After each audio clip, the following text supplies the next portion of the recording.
Magandang hapon po, Sir Sas. Ito po si Genius T. Gomez. Ito po ang aking balita. Manila, Philippines.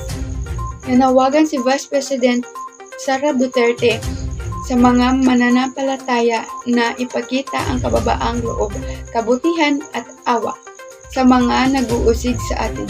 Sa pitsa ng Poong Nazareno, binigyan din niya na ang itim na Nazareno ay patuloy na hindi tayo nag-iisa sa harap ng hamon. Dahil palagi kasama natin ang Panginoon, ang debosyon dito ay nagpapakita ng malalim na pananampalataya na nagbibigay lakas at inspirasyon upang malampasan ang mga pagsubok. Hinikayat din ni Vice President Sara ang patuloy na panalangin at pagaling, karunungan at gabay. Gayon din para sa bayan, mga nangangailangan, may sakit at mga naghihingalo. At ito po sa ngayon. Paalam po.